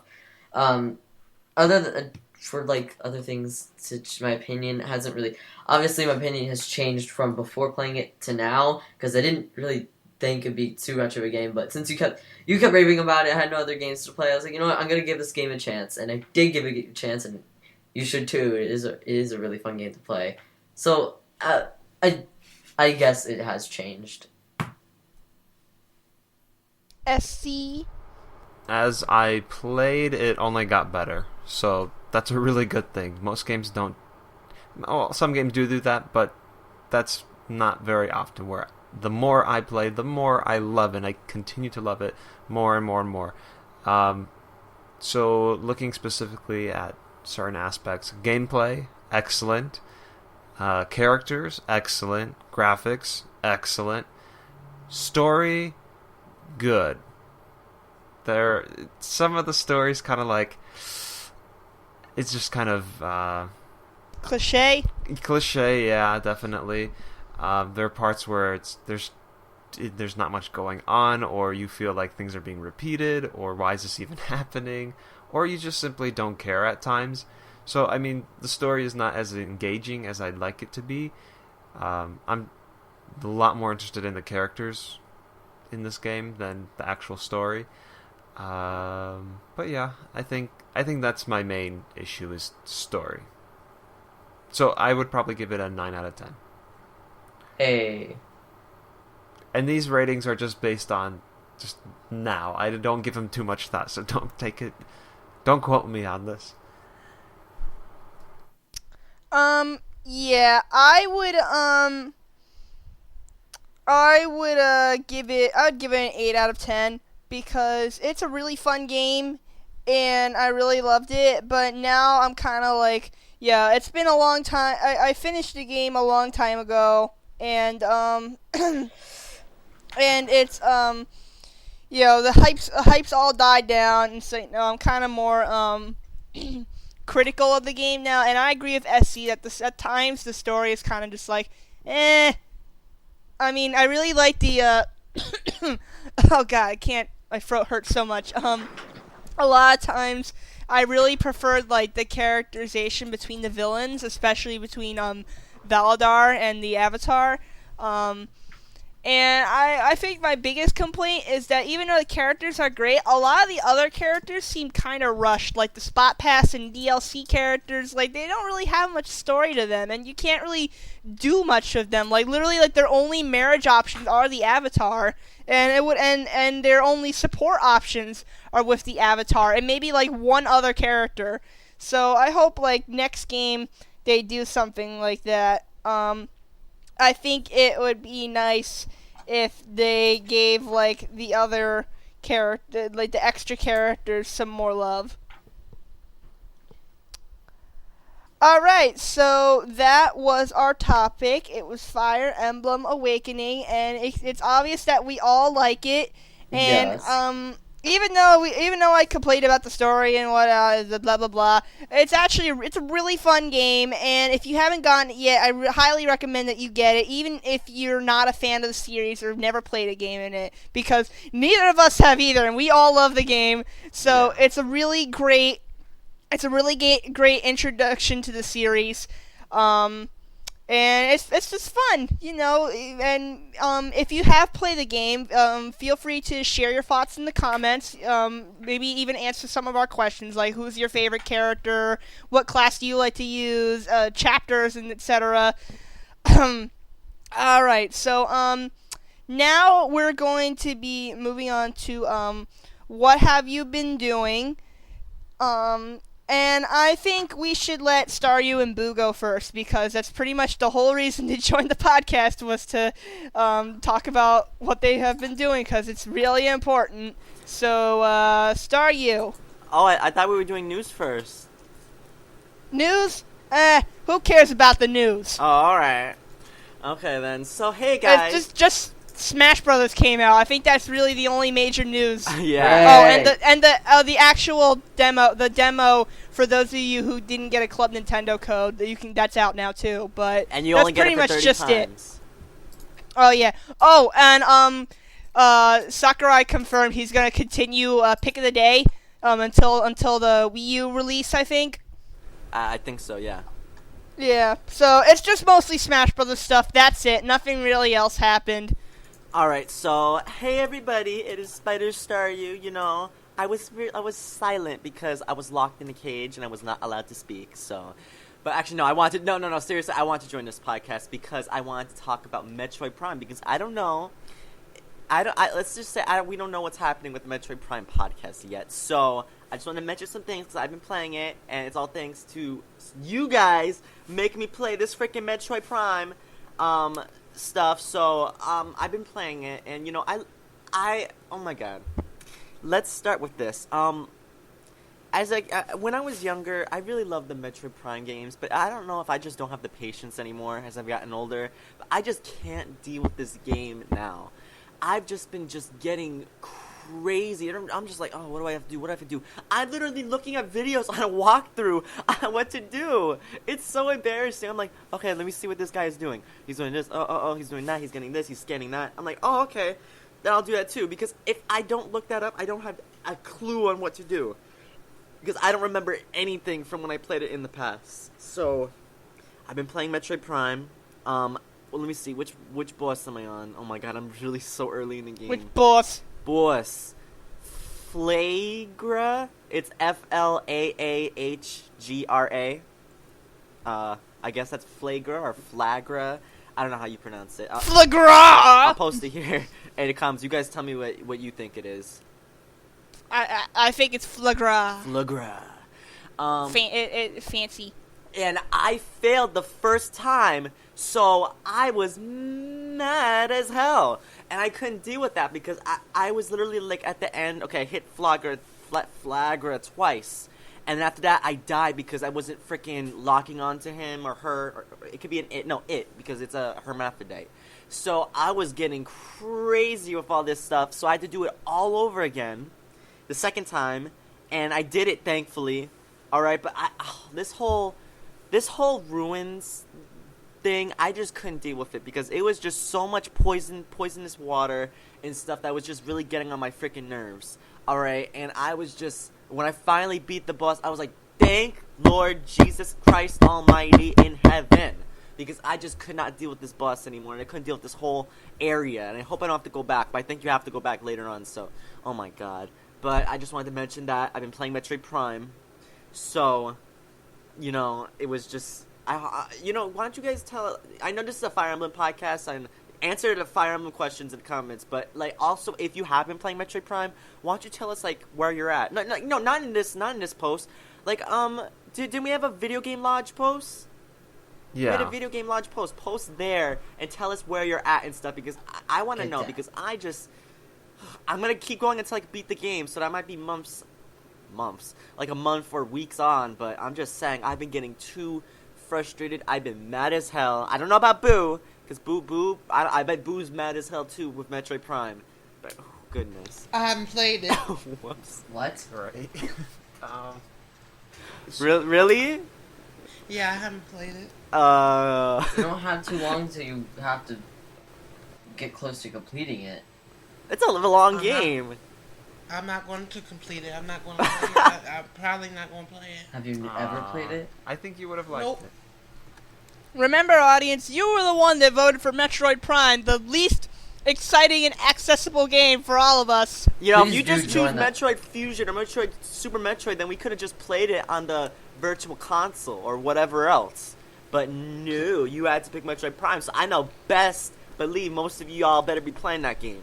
Because I'm not here. Perhaps somebody else. I'm not saying the game's bad. I'm just saying I've been having a hard time with it. That's all I'm saying. My opinion does not mean anything in the grand scheme of things. You could love the game, you hate the game, whatever the case might be. I'm just saying that me personally, I've just been having a hard time. And I just don't have the patience for it. So I just wanted to say that. Goodness. What else? Oh man, I remember I joined this podcast for an important reason. Not to talk about Metroid Prime, but to also talk about something else. Oh, since apparently we're not doing news today, I want to talk about this. Ice Climbers not being in the latest Super Smash Brothers, and the reason. Hold on, let me get the post because I don't remember what the reason was. I can quote it. I can quote the reason. Okay, just quote the reason, please. The reason was mainly because they wanted to keep the Wii U and 3DS versions alike, and since they couldn't get it on the 3DS version, they didn't want it on the Wii U version. Well, I know that.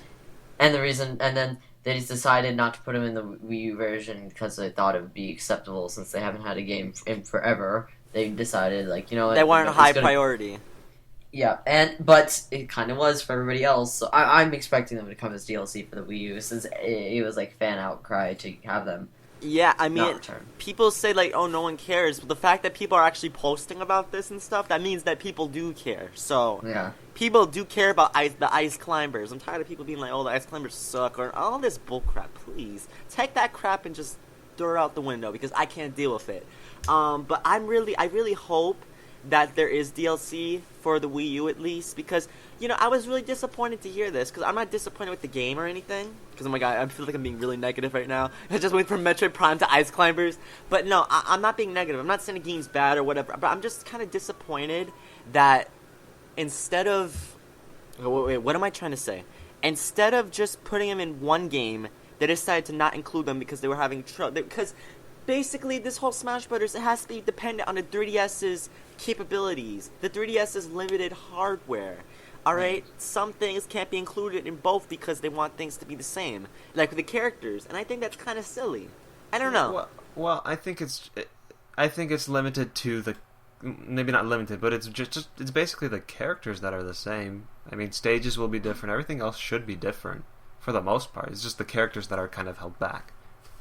Which I'm just a little disappointed in. I have to say it, because it's like a whole character was removed, and it's not because, like, oh, well, you know, we put them in a different way, like with Ness and Lucas, how Ness has some of Lucas's moves for the custom move set. Actually, I think he has all of his moves. Well, for the special moves at least, like PK Freeze, the PK Fire, that's like just a shot, and then the PK Thunder that you hit multiple times at someone. I think it's like that. Don't quote me on that, but I think it's like that.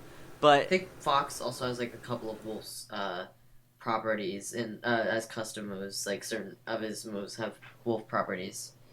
I wonder why they didn't just do it to Falco. Oops, no one heard that. Because Wolf is more like Fox than Falco. Okay, whatever. I kind of see that, but I'm just saying, like, I feel like it was a really silly reason not to include them in the game. I feel really disappointed that they're not there, and I to make up for it, lately I've been just putting on Melee and Brawl, and they just keep playing us the Ice Climbers. And I'm like, oh, I'm not gonna play them in a new game. I'm disappointed. But yeah, I just wanted to say that, cause yeah, what do you guys think? I already stressed my opinion on it, I guess, through speaking about it. So it's not exactly the most happy of news, because it is kind of sad. Because, I mean, the Ice Climbers, the Fire Emblem characters have been recently, especially with Fire Emblem Awakening, have gotten their name. But the Ice Climbers, they don't have a series, really.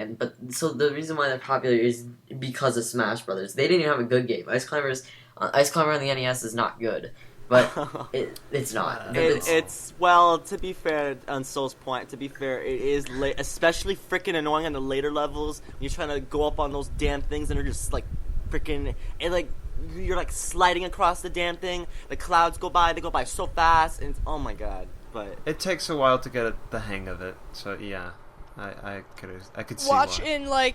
in 2015, like Sakurai releases like Ice Climbers Uprising. Yeah, a lot of people have said Ice that. Climbers Uprising, oh my god. I would like an Ice Climbers like eShop game. I thought that'd be cute. A new game with better physics. And like an updated look. I think it'd be cute. I think people would buy it. I really do want another like a second chance for the Ice Climbers, so I think that'd be a good way to start. So yeah, it's not really nice that they cut them out. But yeah, just what's going on? what did you have to say? I finished? You just said what was I gonna? Okay, whatever. Go ahead. No, I'm finished. You just had to wait for me to say that. Oh my gosh. Diva over here. That is extremely hypocritical, Soul. I'm a diva, but I can call other people a diva if I see fit. Oh, please. Okay, I was just gonna say that the roster as a whole, I've been really thinking about it, and we have a really, really awesome roster. There are so many characters that I'm, just based off the demo, having 2 newcomers in there, and just how much variety that brings, and realizing that we have so many more, and we have just so many different characters. Like, we have a fantastic roster, and yeah, it sucks Ice Climbers is not there, but we have a really, really awesome roster. I said that 3 times because it's true. And I'm just really tired of people saying this is the worst one or this sucks completely. Like, this has no comparison to any of the other games. It's better in every way, basically. There are a few characters left out, yes, but the pluses much outweigh the Yeah, we do negatives. get a lot of new characters, so that's the plus side. We got Mega Man, we got Villager, we got Duck Hunt Dog, we got Bowser Jr. Bowser Jr., we got Rosalina, we got Robin, we got Wii Fit Trainer. Wii Fit Trainer. I can't sit up a straight face. Like, I think even though I hate Bowser Jr., his uniqueness in Smash and his Koopaling alts get like a plus for me. Like, he's like, I don't like the character, but as a Smash character, he sounds really cool. So I'll probably play as his Roy alt because Roy is my favorite Koopaling. I'll probably be using Larry. Right now, I think the only newcomer that I think shouldn't have been added is Dark Pit. A lot of people don't seem to like him, yeah, because like all the other, like both Lucina and I cannot think of Dr. Mario had differences, like clear differences. Dark Pit doesn't have much. His side B has like electric properties, but I think that's it. Like, it doesn't even have different range or whatever. Like, even his final smash is like a copy. Not of Pit's Final Smash, but of Zelda and Sheik's Final Smash. He has the Dark Pit staff send out a weird ray. Yeah, but I guess be angled, But I guess hey, Sakurai made their game, so he wants to add as many of his own characters as he wants. Why doesn't he add Riri though? Because she has some cool things. Even though I'm not saying I would want her in the game, but I wouldn't object to her. Just saying, if I could replace anyone in the Smash, I'm dying. Oh my god. I keep getting chip in my throat. Ew. I have to stop eating these chips or I'll die. Wait, you said chips? Yeah. Chips. Oh, chips. Oh my god, that's something completely different. What did you Ew. think? Oh my god, this whole podcast. This whole podcast. If I had to take any of the characters out of the roster, I would choose Dark Pit, because everyone else that I'm not too happy about seeing either is a really unique character, or they just like have that's it. Like all the other characters that don't seem very necessary, they either have like noticeable differences, so they're not like a complete clone, or they're like really unique. So yeah. So I would pick Dark Pit. I would remove the pit. The rotten pit. Okay then. The pit from the Sour Peach. Black Pit. Do you have wait? This is part of what have you been doing? Whose what have you been doing? Was this? Staryu? I think it's Staryu's. It's mine? I thought SC said he was going. No. I said, why did I say I'm finished then? I was just commenting on yours. Oh Why are we having a my discussion? god. Should I go or should I Yeah, not? Boo go. I Boo think go. it's Booth. Lord Because Jesus. God knows I'm tired as hell right now. Mhm. I'm hungry. But I haven't been doing anything except what have I been doing? I haven't cussed anybody out. Well, it's been like a whole month. You had to cuss someone out. Yeah, I don't believe that. So I have cussed somebody out. Yes, I have. I have to give the necessary readings, the fundamental readings. Yes, fundamental readings of sociology and psychology, Jungian psychology. I had to give it to it, Freudian psychology, because what had happened was people underestimate. What the hell going on there? The things that are happening in my life are not. They're very boring and stagnant. College, I have not. Wait a second. I had told one person about themselves at college. Let me tell you. With me, you better push in your chair. If you don't push in your chair, you didn't need to be sitting in the chair in the first place. So tell me why. I thought I had it bad in public square with the damn Glee Club. I get to the damn in Selma Hall. I got the OMG Club. Yeah, yes, OMG, because they do too damn much. They do too much. So what happened was, I'm sitting down. I drawing. I had a geometry project, so a bitch is trying to draw, because you know I can't draw. I can't draw. I tell that to everybody. I told the professor I can't draw. He gave me an extra day to do the thing. I was like, you know what? I'm like, we can get along. I'm like, we can do this. We can do this. We can do this as a conglomerate. We can do this. Because he said, you know what? Just handle it on Monday, and I won't take any points off. I'm like, yeah. I'm like, Jesus. So that's what I was saying the whole time. Jesus. Hallelujah. Yes.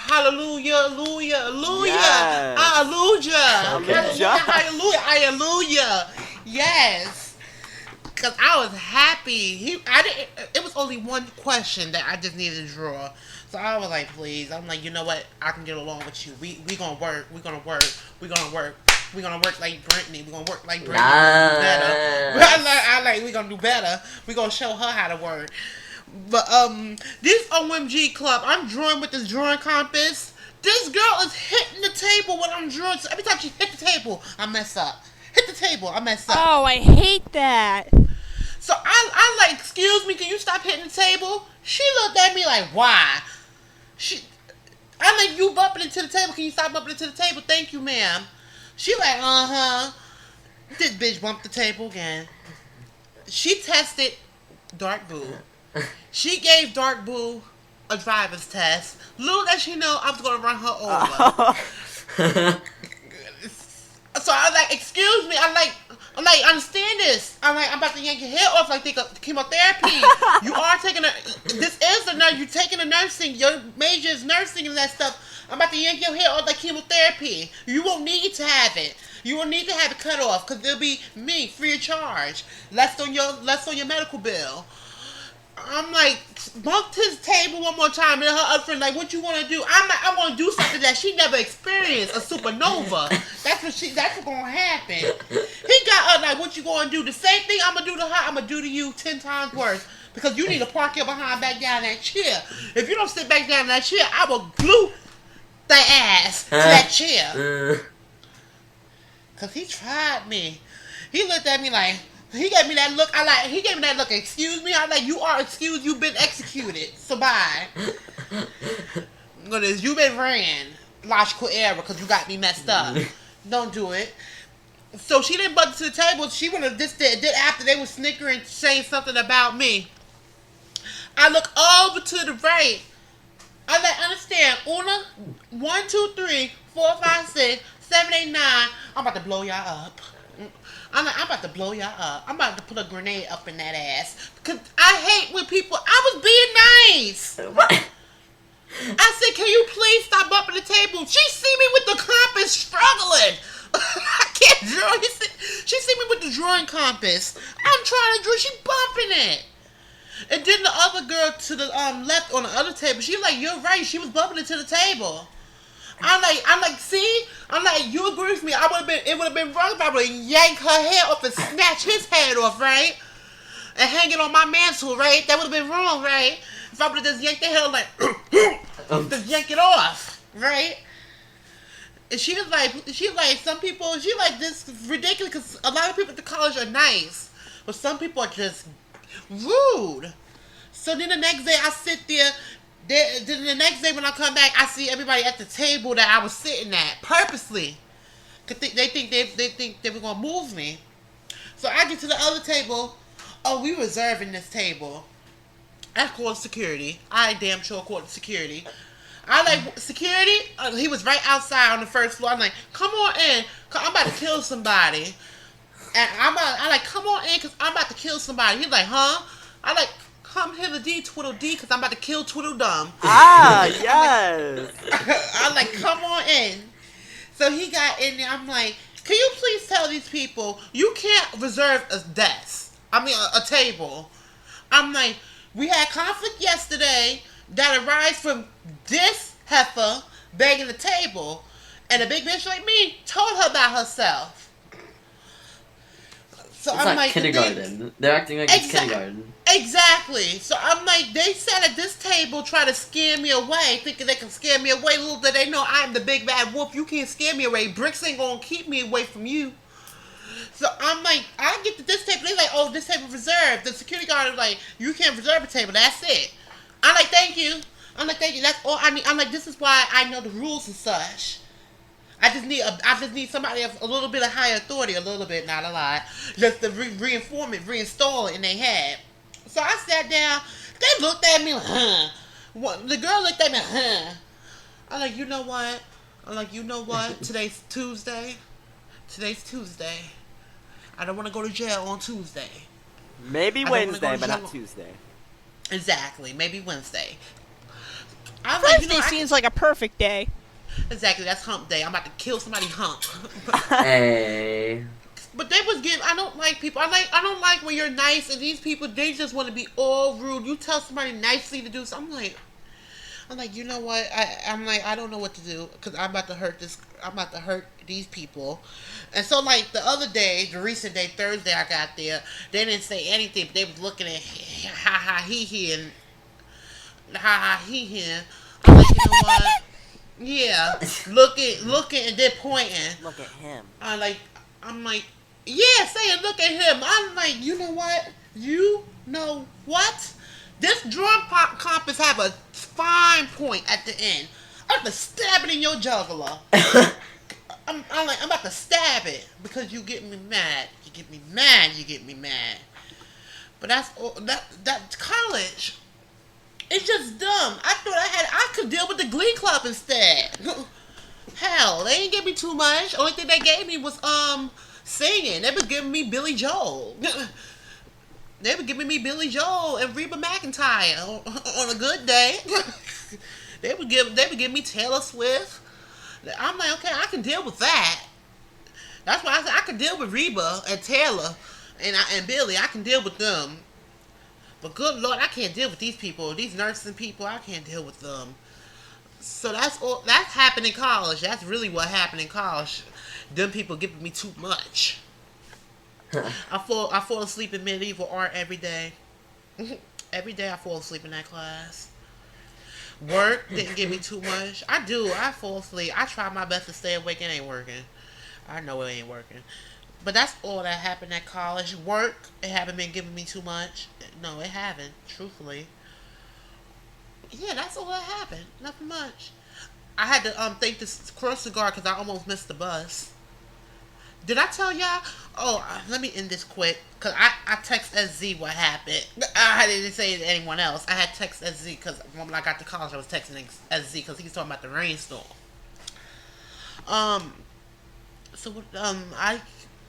Of course, Monday and Wednesday, the buses give me so much. Oh my God. I got to end it right here because I'm going to go off the tangent. It's going to be $3.50 by the time I'm done with these damn buses. So I'm going to end it off right there because Monday, I think it was last Monday. Jesus, you took the wheel. You drove it to Alabama. And you came back to Kentucky. And what happened was I was never going to them places. Thank you for sending me there, but you tried it. And first of all, you didn't try it. These bus drivers. Ooh. I can't. I'm not. Because Monday, I wanted to kill. Tell me why it took me 2 hours to get home, and it only took me 30 minutes to walk home. Oh, God. 2 hours to get home. One, because the bus decided, instead of getting to the bus stop at 4:51, it wanted to get to the bus stop at 4:44. 2, the shuttle bus said Rockville Center. Yet the stupid whore, the stupid whore decided to go to Hempstead. The Hempstead bus wanted to go to Rockville Center. So I was far away from home. I was very far. I had to wait for the 15. I catch the 15. I go all the way around. Back to Hempstead. Had to catch the 41. You know the 41 crowded around 6 o'clock. I get on the 41. Everybody bunched up. We packed like sardines. Smelling like fish on a bad day, grits. Ew. I get to my bus stop. Nobody wanted to move. Little you know, I'm gonna run somebody over. Today, not today. I'm ready to go home. It took me 30 minutes to get home. It's here it is. It only take me 2 hours to get home. 2 hours to get home. I gotta take a minute. I gotta go home. I gotta 80 days. Excuse me. I'm ready to go home. I don't give a damn. Ooh. I can't no more. I'm about to kill somebody because I'm ready to go home.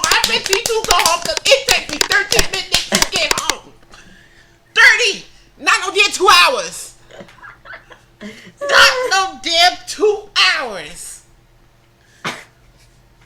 God bless me. God, I have the utmost. I can differentiate when to kill, who to kill, why to kill, where to kill, when to kill, and how to kill. Whew.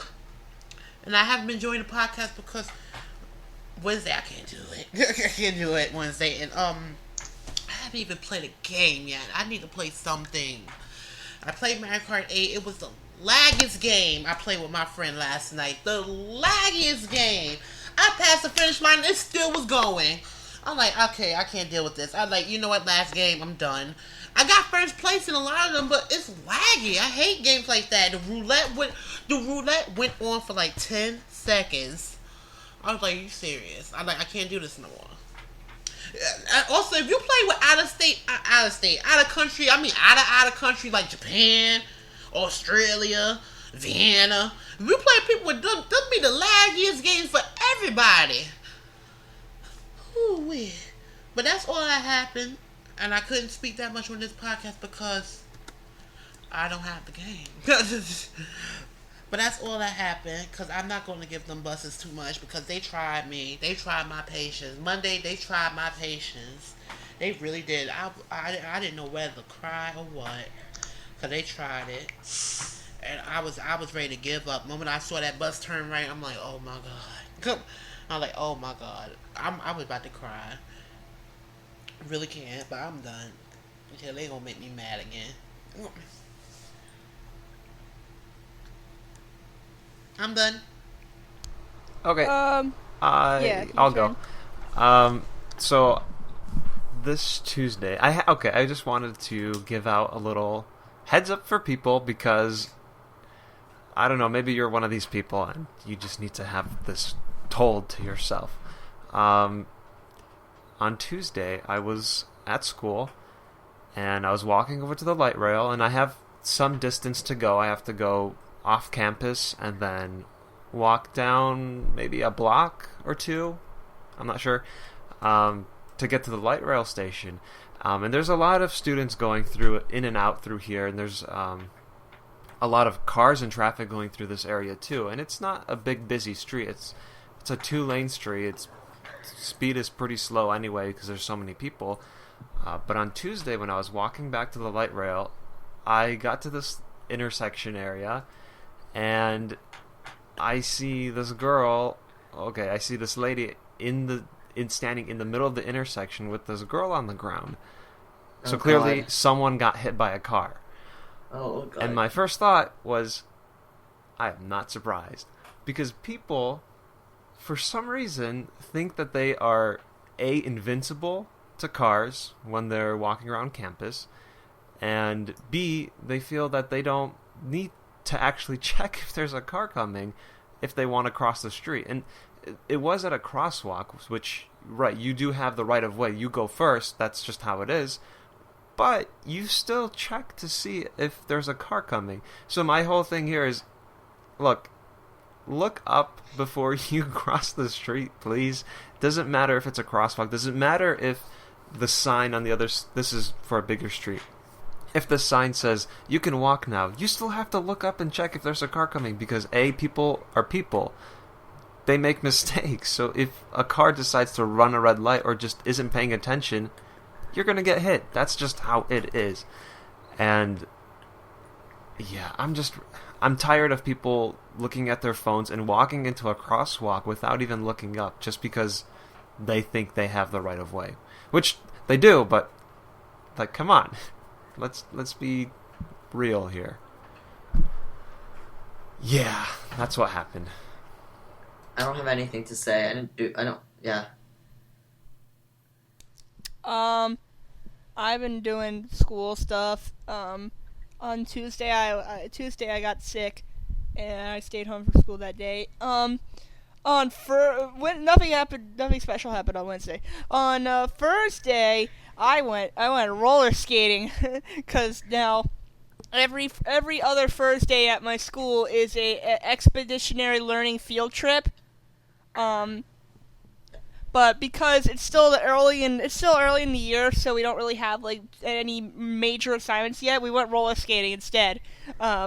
So I was really bad at it, and I almost wiped out a bunch of times. One of the times I caught myself before I fell, but I also smashed my boob against the wall, and that really hurt. Like, none of you guys understand this because you're all guys, but like I know. My friends have told me about this. I like fell forward, and I grabbed onto the wall, so I stopped myself.